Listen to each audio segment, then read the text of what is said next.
Hello, everybody. My name is Michael Jack Pazdon. I'm a bar manager over at the Goose Gander in St. Helena. And today to talk a little bit about how cocktails work and how to create a cocktail.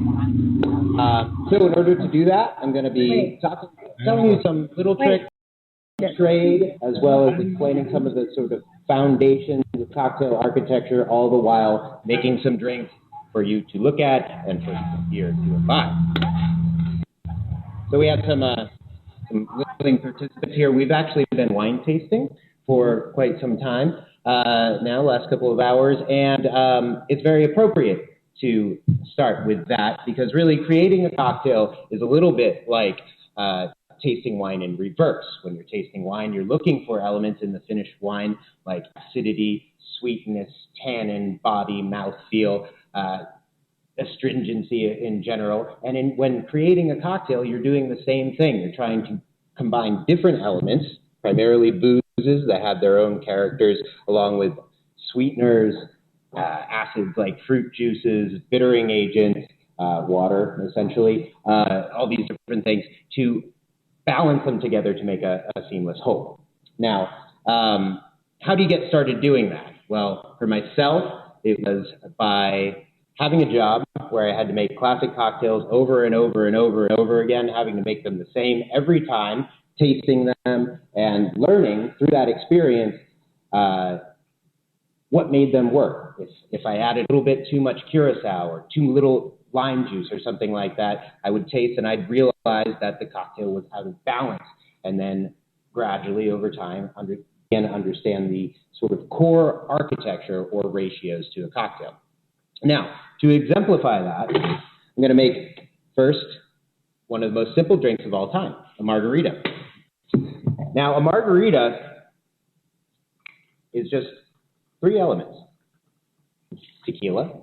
We're using a reposado tequila here. Got 2 ounces of that. Lime juice, and always freshly squeezed. If you're making your cocktails at home, invest in one of these. Okay? You don't want to use any sort of bottled product, and you don't want to use lime juice that's been sitting around. In the restaurant world, we tend to juice a lot of limes all at once before service. Helps you average out the different variances of acidity for the limes. It also makes things a lot faster. But lime juice. And then, classically, a margarita is made with an orange curacao. Now, an orange curacao can be anything from triple sec, avoid that, to Cointreau, Grand Marnier, other various new products are on the market, and that's great. You want to look for something very craft. Cointreau is very good, but sometimes also you instead want to use something a little bit more fresh, like an agave nectar, like we have here.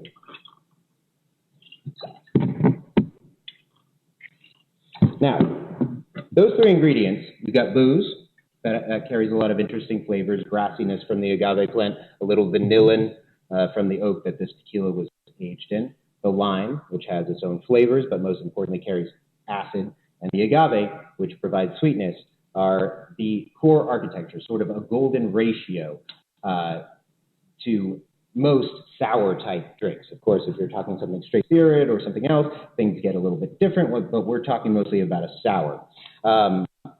The classic ratio is 2 parts spirit to 1 part sweet to 1 part sour. I tend to use a little bit more sour because I like tartness. I like things that make the mouth water. We were finding this in our tasting. My preferences tend towards acidic rather than sweet. And so we go with that. So I usually use about 2 parts spirit to 1 part sour to 0.75 parts sweetener. Anyway. Now, also very important in cocktails is dilution and chilling. The way that we do this generally is by adding ice to our cocktail and then stirring or shaking it. Whether to shake or stir is usually dictated by what kind of drink you're making. Drinks that are made out of all ones just straight spirits with no juices, anything like that, you generally want to stir. Allows you to keep the appearance and preserve the viscosity. Those with things like cream, egg white, or fruit juice, you generally want to shake and hard.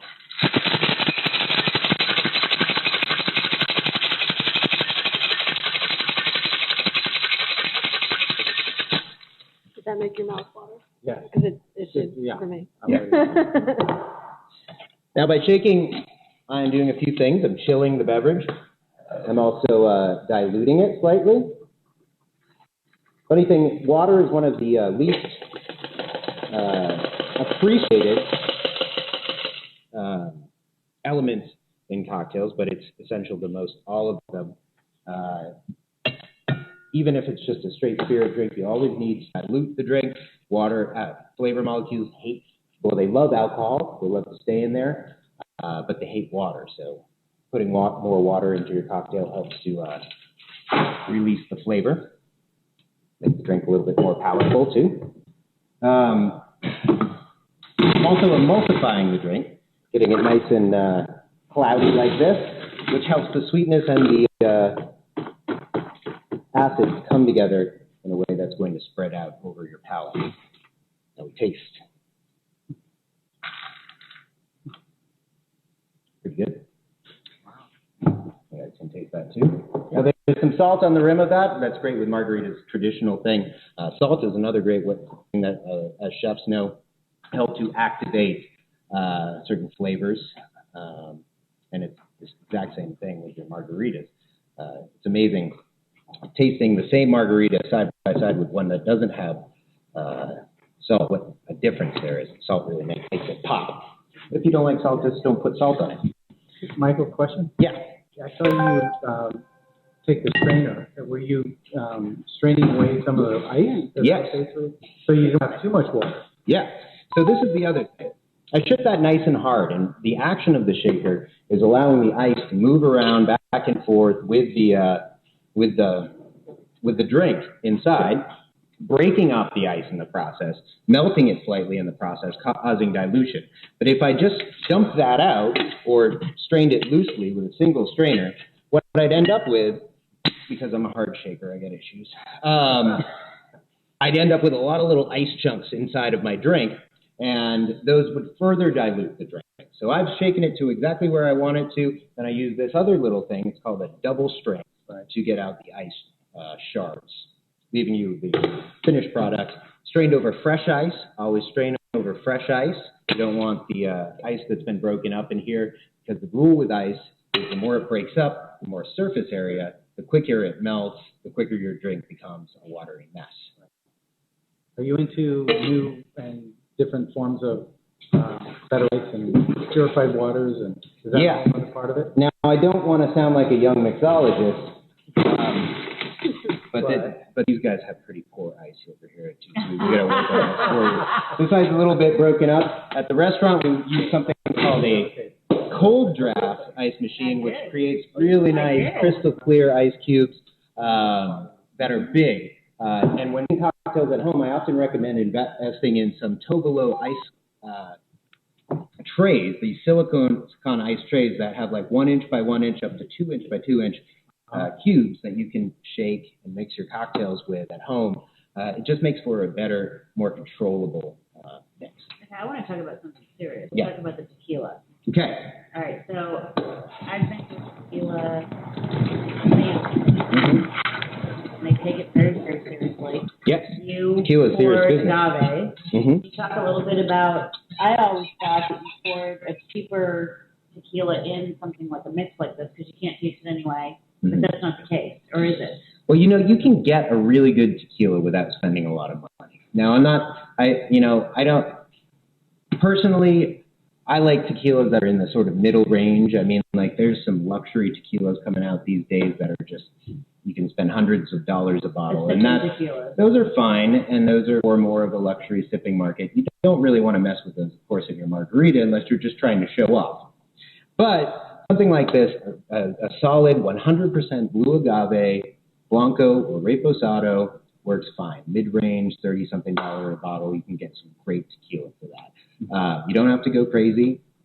Don't do anything stupid like buy a mixto, like a let's say Cuervo Gold or something like that. That's not tequila. That's partially tequila, part neutral spirits, part caramel color. And that's why a lot of people out there have a problem with tequila, because they or their bartender, when they were in college, made mistakes. used the wrong spirit, they mixed it incorrectly, they drank it at the incorrect taste on an empty stomach without water, whatever, and now they'll never be able to drink tequila again, they think, until they meet me. Welcome to the Goose Gander, and we undertake tequila therapy, which we offer in other spirits as well, gin, rum. If you've had a bad experience before, it's okay. You can move forward. We're going to introduce you to beautiful spirits, mixed correctly. We're going to get you through it. Right. Exactly. Now you're I'm here. providing a public service. I am. I'm a man of the people. So, Yeah, Marshall. Let's see what. Marshall.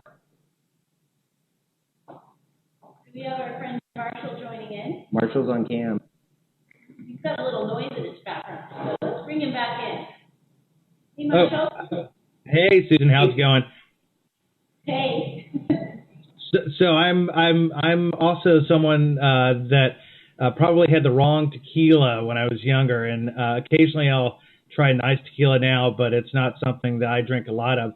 And quite frankly, as someone in the wine industry, I haven't until sort of getting into trying Michael's drinks at Goose Gander and before when he was at Soul Bar. I've just now really started to get back into it. And I think a lot of it is the balance that Michael's able to bring to the drinks. Where a martini is simply like gin with maybe a little vermouth, to me it seems a little bit overpowering on my palate. And the drinks that Michael's able to make are so well balanced and so complex. The finish goes on for so long that, I mean, to sit here and watch what you do, it's just mind-boggling to me. And so I'm listening right now. I'm sure I'll have some more questions, but I'm impressed with the balance that you're able to produce with the spirits that you have. Thanks, Marshall. Thanks.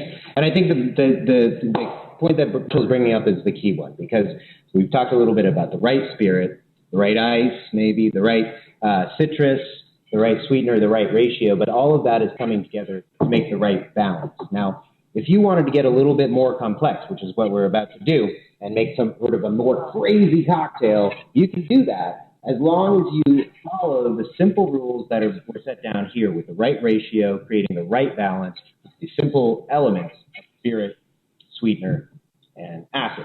Now we're going to make a different drink, not so much of a simple drink, but it's called an Oradoro. This drink is a little bit more crazy, a lot more layers, a lot more complexity. It's also a tequila drink. It's got some reposado tequila again. It's got lime juice again, so this is all familiar territory, right? How long does lime juice keep? You said you at a bar you crush it every day, but at home, how long can you put it in the fridge? You know, I found that it varies. You know, sometimes I smelled the lime juice the next day and it's okay. Sometimes it smells like feet. When it smells like feet, don't use it. Okay. Like feet is bad. When it smells like feet, it's bad. And that usually happens after the second day. When wine smells like feet, you usually don't want to drink it either. Right. Exactly. The only place that works is cheese. Oh, yeah, Yep. that's true. Sometimes. Cheese smells like feet. It's good, and you can charge more. Exactly. Now, so again, this is a more complex cocktail, and what I'm trying to show you here is if you wanted to make your own interesting cocktails that have more custom ingredients, it's very simple. If you start with the core ratio of spirit to sweet to acid, and then start to diversify. Here, I'm keeping the spirit and the acid pretty much the same as I did in my margarita, but now I'm going to take the sweet category and break it into different things with more complex ingredients to add layers of flavor. So one thing that I'm going to use here is a very nice, bright apricot liqueur instead of just agave nectar. Just a little bit of that.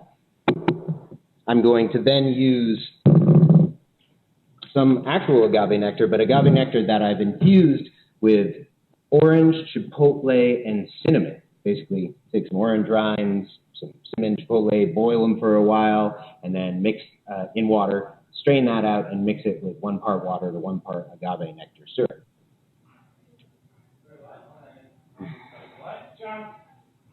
I'm also going to add to this drink a little Pinot sherry. It's a dry sherry, but it does add a little bit of acid and also adds complexity in terms of a slight almond nuttiness and saltiness to the drink. lengthens the drink as well. And that's about it. I get this glass here, which I have rimmed. We call this a mustache in my bar, just a partial rim. I don't know if you can see that, of chipotle and pasilla chili dust. Not bacon. Bacon cocktails maybe next time. I don't know. More ice. We really want to shake this one up because there's a lot of stuff in there that needs to get.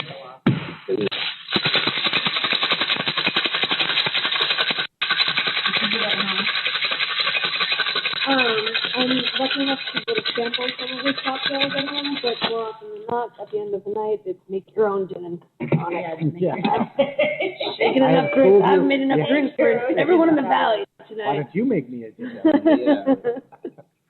All right, so again, I'm going to double spoon this drink into my glass.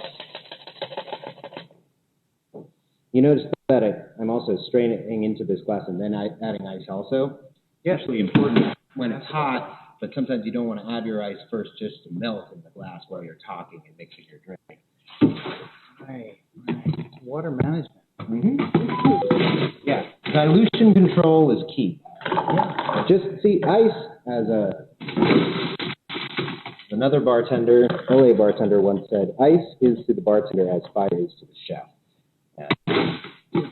And that's totally true. So, I mean, just as a chef needs to make sure that they cook a dish enough, but don't overcook it, a bartender needs to make sure that they chill a drink and dilute a drink, but don't over-dilute it.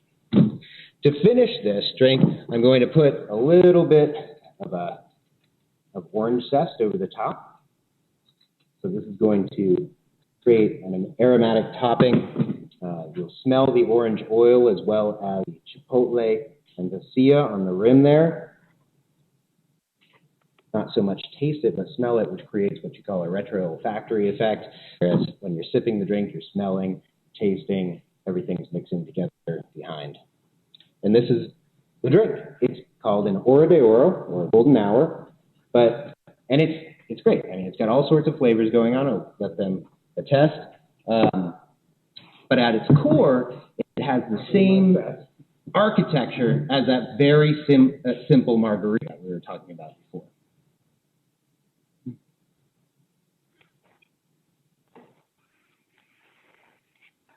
That's lovely.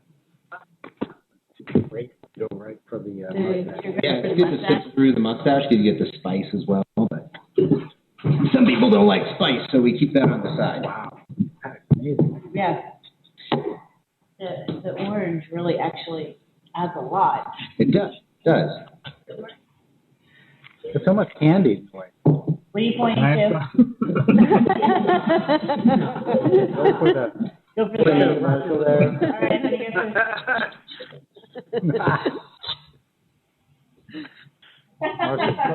you came down from the Marshall, we're virtual taking for you, buddy. Good. I wish you guys just got here. It's good. That spice is killer. That's How did you create the spice around the rim? Basically, dehydrated chipotle and pasilla chilies are just ground up spice grinder. Wow. Michael, Yes, Marshall. why is it sometimes the bartender will light the oil from the lemon or the lime, and other times they don't? Well, igniting the oil, of course, is going to give a slightly different sort of flavor. You know what I mean? You're going to get more of a deeper aroma from burnt, expelled orange oil. It also causes it to spread out sort of thinner over the drink. It also looks really cool when you light it on fire, so that's always really good. And it's an awesome trick. For certain drinks, I think it is definitely something you want to do. For this drink, I already have enough smoky flavors. I already have enough sort of depth of complexity that I want the brightness of that fresh orange oil. Anyway, I'm not really spraying it. I'm just kind of twisting it to release the oil and letting the rest sit. Each drink has little tiny details that you have to pay attention to. All right, I'm going to make another really simple drink here, a whiskey sour. Now, whiskey sour is essentially just whiskey, lemon juice, and sweetness. Sugar, usually. We're going to use a turbinado sugar syrup. And then, classically, a little dash of egg white as well. Egg white's sort of gone out of fashion with some people, but it's definitely coming back with craft cocktail. Egg white was traditionally used to create more texture in the cocktail. It gives a certain velvetyness, and it also somehow creates a bridge between your sweet and acidic components of the cocktail, causing them to spread out in a really nice way across the palate. So we're going to use a little bit of it. An ounce? I have never seen an egg white in a squeeze bottle before. Well, when you use a lot of egg whites like I do, Wow. you definitely use it in a squeeze bottle. Because that's the other important thing, is proper measurement. You want to be exact. You don't want to wing it, because just a little bit too much of this, a little bit too little of that is going to throw your drink all off of balance. No. The cocktail guys that I see are flipping things around, and they're that way. Wait and see. That's true. Things around themselves. You know, that's true. I am a little bit too safe. I'm not flipping things around in the air. I'm not creating my own, trying to go to business school at night while learning from a wise bartender during the day. Exactly. I'm not taking off to the Caribbean and ending up on a motorcycle flying jets through the sky. No. Playing it safe. Making good drinks. Staying tall. That was one too many days of Tom Cruise. You know what? You can never have too many digs at Tom Cruise.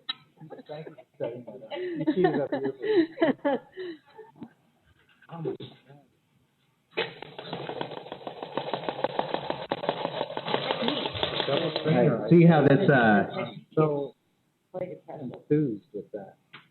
see how this got that nice little foam on top of it there? That's what the egg white's doing for you. That can be fun in different cocktails because you can actually float things on top. And it just has a nice appearance. Sorry, I keep having to get stuck down to wash things. Put some more ice in here. This is whiskey sour. Simple drink. Basically the same as a margarita. Spirit, sweet, sour. This one has some egg white in it, but it doesn't really change things too much. Garnish it with a nice cherry. Not a artificial maraschino one, but really nice actual cherry soaked in kirsch. You've got yourself a drink. That's good. There you go. Totally simple drink to make. But again, what if you want to start with something like that and create a more complex drink? You can follow the same route that we did with the Marita into the Hora de Oro from the whiskey sour to something more messed up. We did this at the Goose Gander. Now, at the Goose Gander, Scott Beatty, who's my partner in the bar there, we spent about a month and a half, not every day, not all day, but most days, in Scott's kitchen in Healdsburg, surrounded by like 500 plus bottles, making drinks, and going through, creating twists on our favorite classics, and then coming up with some totally unique cocktails as well, that were often, much more culinary or sort of bizarre. And from the start, we set ourselves a little mission that we had to come up with a cocktail called the Honey Badger. If anybody hasn't seen the Honey Badger video on YouTube, I'm not going to bother trying to explain it to you because it's just too good to explain. You have to have one of these drinks in your hand when you're watching it for the first time. Exactly. So go watch it on YouTube and you'll understand. It's hilarious. Otherwise, we're just going to move on. But the Honey Badger don't give a what. So we wanted to create the Honey Badger, and of course, we thought about what is the Honey Badger? Ferocious little animal that is just careless to the world and it's dangerous. And so we said, all right, it's got to be a whiskey drink. So we said, okay, let's start with bourbon. So we put in some Eagle Rare single barrel 10-year bourbon. And I was like, you know what? honey badger is so cool and doesn't care at all. Let's put in some blended scotch. They don't care. And I was like, the blended scotch was good, but there's this other scotch that some bartenders like to call snakebite scotch. It's Ardbeg scotch. It's one of the peatiest scotches out there.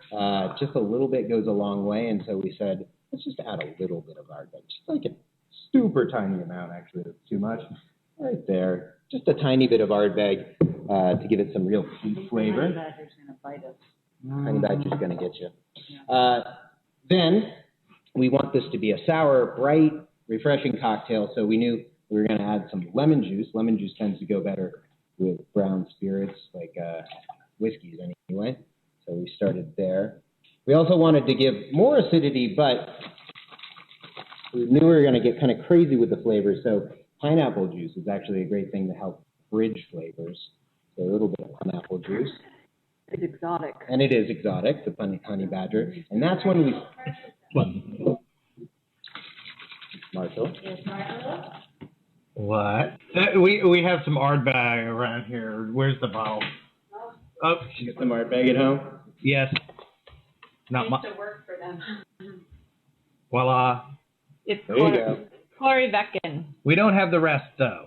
So. You're not based. You're like okay. 10% of the way there. You're close. You're close. Really Close. Take 0.125 ounces of that, and then... Hold your breath. That's where we're at. I've had the honey badger before. I love that drink.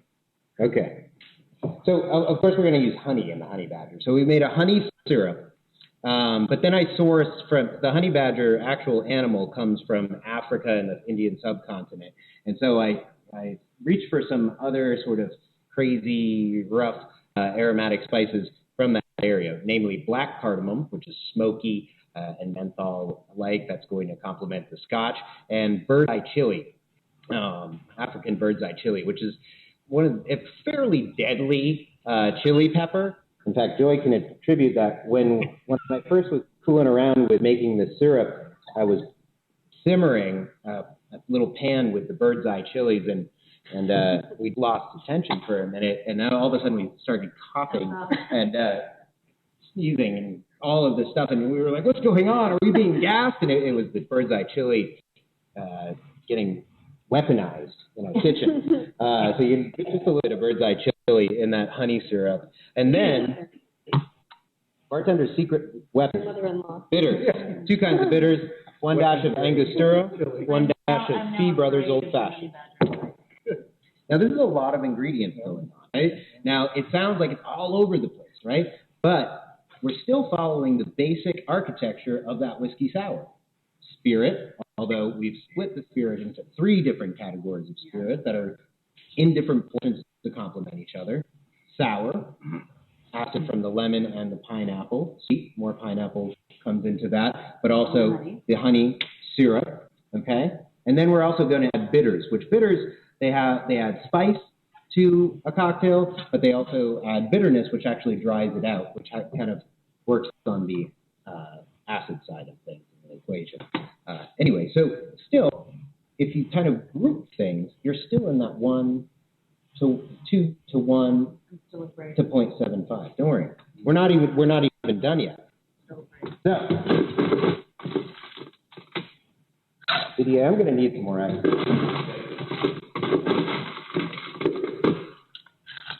Add ice.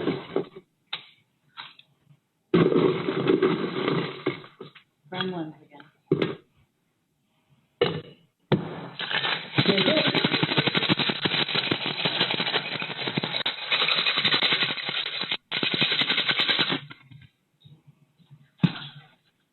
And double strain it again. Then we're going to use a nice antique cocktail glass.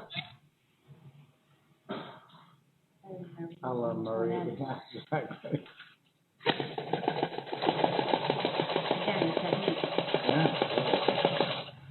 And then, one more step to the honey basket. Now, I'm not a big molecular guy. I feel like molecular mixology, just like molecular gastronomy, some people did that really great and continue to. Some people beat the hell out of it to an unfortunate death. But I'm also a kind of guy that says, get your technique where you may, and use them sparingly, and when appropriate, a little bit of apple coconut foam on top of the honey badger. It's our only foam drink. 15 honey badger. And then we're just going to garnish our honey badger with a few bachelor buttons on top. There you go. Honey badger. Give that to your girl. Wow. Give that to your girl. No, she's had a lot of honey badgers. Great thing about this drink is it has feminine characteristics, it has masculine characteristics, and it all comes together in a Beautiful. balance. It doesn't count if you don't wear it on your lips. Exactly. Oh, no? Honey badger mustache. Now you'll find this at Goose and Gander under the honey badger mustache. Yeah. You'll find this under the Goose and Gander under the name Melodora Capensis, which is the Latin name. And if you're okay, from your man is okay with his female side, we will have a honey badger mustache. You know, You were secure enough. You're secure enough. Fantastic. That's really good. That is really a good drink. That's really a good drink. And you said chick drink, but it's actually both. It's gonna bite it goes both ways. Yeah. Fantastic. yeah. I love all the You know what I layers like of about spice. the balance of layers. It actually has an after, like a wine, it has an aftertaste. yeah, and it has this astringency which makes it right to go into food afterwards. Yeah. You know. Mm-hmm. Yeah, Yeah, actually, keep in mind you're in a yeah, restaurant, right? It's a great appetizer. Yeah, absolutely. We never want to make drinks that are heavy on the sugar. We went through that. Right. We always want the brighter side when we're doing a sour style cocktail. Right. But yes, stringency comes into play, layers of flavor, the sort of process. You want something on the nose, you want something on the front of the drink, a mid palate, and then a finish. Just like you would in wine, Exactly. it's the same thing in a cocktail. Very, very nice. Perfect. Wow. Cool. All right. Special. Did you want to try yourself? Yeah, There you yeah. go. Well, get your honey badger mustache on. Honey badger mustache. There you go. All right. So yeah, as you can see, if you want to make your own drinks at home, this is how you can start. Find yourself a great recipe that's a classic recipe. Not all classic drinks are good, but some of them is the test of time. Your margaritas, your whiskey sours, these are great examples of very simple drinks that you can then, using the architecture laid down by that simple classic, start to mess around with, tinker with, make into a hot rod. This is America. Land of the cocktail and the hot rod. Not the Ferrari or the wine so much, but you know what I mean. Yeah. Historically, we love to mess with things. So this is the way that you can do it at home. I just want to do one more drink for you, talking about ice. I'm just going to make you a simple old fashioned to exemplify how you can control balance in your drinks without acidity. So an old fashioned is really the original cocktail. Mm-hmm. Cocktail, first known mention of the word cocktails from the late 1700s in England.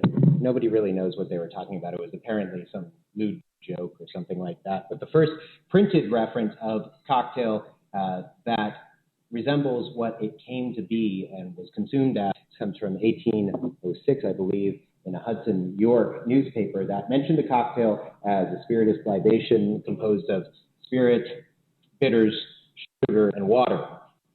That was a cocktail. And in fact, up until the mid-1800s, there were many drinks listed in some of the first bar books, but there were usually only a smattering of things that were called cocktails.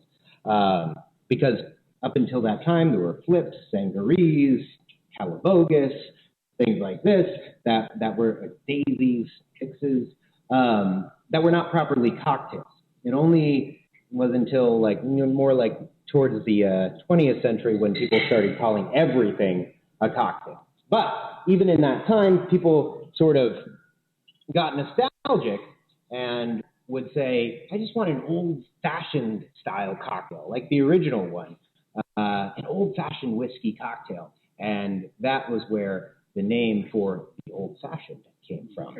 So an old-fashioned is spirit, usually whiskey these days, although if you're in Wisconsin, they're going to tell you with strong preference that it's brandy. It can be. It can even be tequila. It can be whatever. But we're going to do whiskey.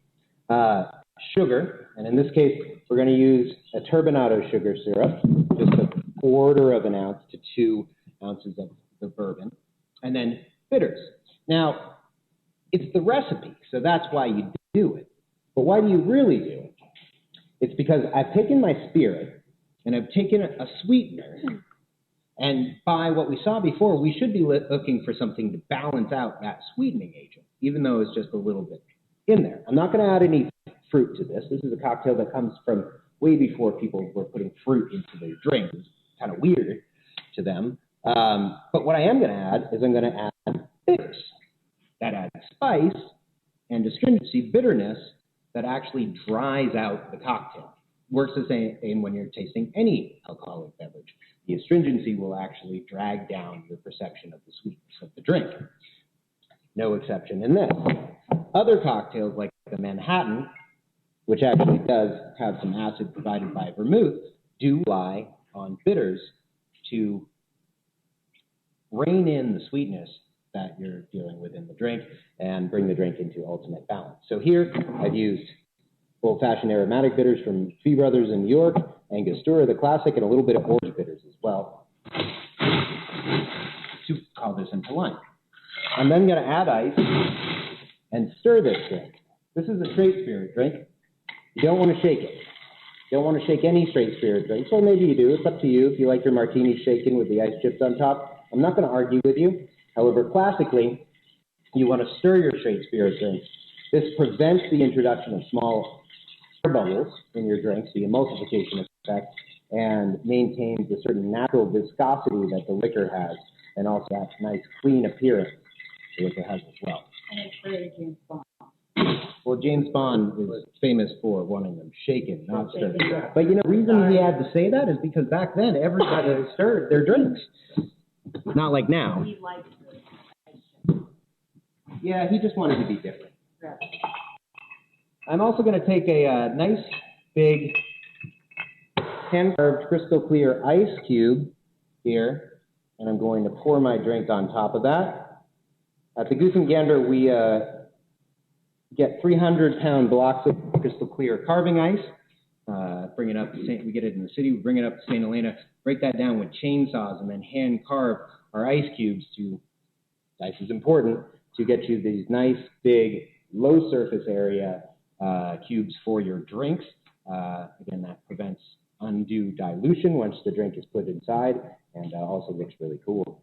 Then I'm going to finish this drink with some orange zest. Now again, orange zest is going to add an aromatic note to this that's going to brighten up the drink further, helping to bring the natural sweetness of it and booziness of it in line. Little trick here, you want to twist your your orange zest there and move it around inside the drink to get the oil to spray all over it, or you can get yourself as well a little channel zester and just spray it on top like that. Basically, you want a lot of orange oil because it's living deliciousness.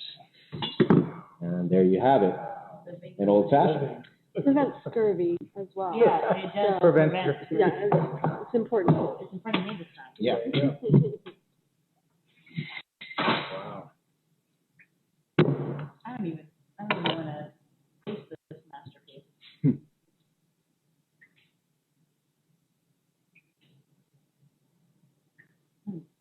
It's sweet, but it's balanced at the same time. Yeah, I don't even know how to describe that. You can taste all the liquor and the oak and the spice, but then the orange, and it's cold, and it's got a lot of stuff going on with it. It's fantastic. It's zesty and fresh, and It's very bright. it's bright, it's clean. It's a And you wouldn't think of that with the brown liquors, you know, it's very refreshing. But at the same time, you could sit out on the patio in the summertime with a cigar, Absolutely. and it could almost be like a meal itself. A cigar Yes. little deal, and you could sip on it for a long time. And I think like, you created a new diet. Oh, yeah. well, The you know, whiskey and cigar cigars, diet. you know, cigars are cigars and brown liquor are misrepresented. Yeah. We tend to take them at the end of the evening, but in the afternoon, something like this with that orange zest, that orange oil, that freshness, and cigars, in my opinion, are connoisseur items. They have this much spice and aroma and distinguishable flavors that a good liqueur does. Absolutely. And why not do it in moderate form, early in the day, as opposed to when you're after dinner and you probably may have consumed too much. Exactly. Yeah. It's often I had the pleasure of doing a component tasting of cigars at Dallas in New York when I was studying wine in New York, and that was, it was one of the coolest things ever. I mean, just to get that appreciation, and they combine really well. They are a celebratory thing, so often people have them after they've had a few too many, but they're definitely a thing to be appreciated. That's fantastic. Yeah. Fantastic drink. Beautiful. Now, I mean, with this kind of drink as well, you could take those same elements and mess around with it. Add a different kind of bitters, twist some other kind of thing on there, add a different kind of liquor, or perhaps spice your syrup. At Goose Gander, we do a Bowley Spice Old Fashioned, where we forgo the more hard spiced bitters, use only orange bitters, and then spice our simple syrup with clove, cinnamon, and star anise. That makes a much more complex, robust style of Old Fashioned, our little twist on it. Serve it in basically the same way. But always while following these same rules of core architecture to keep the cocktail in balance. So a question about ice.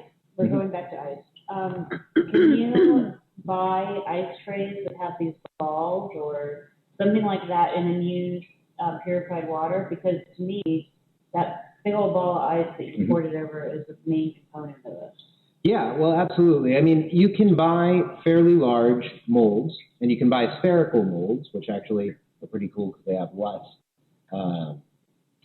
surface area even. The problem with that is they're going to work great. For the home, get a big cube like that. The only thing that you're going to see is that it's probably, if you just put water in there, purified, boiled, whatever you have, distilled, there's lots of myths. You can double boil it, those things, put it in there. It's usually going to have trapped air bubbles.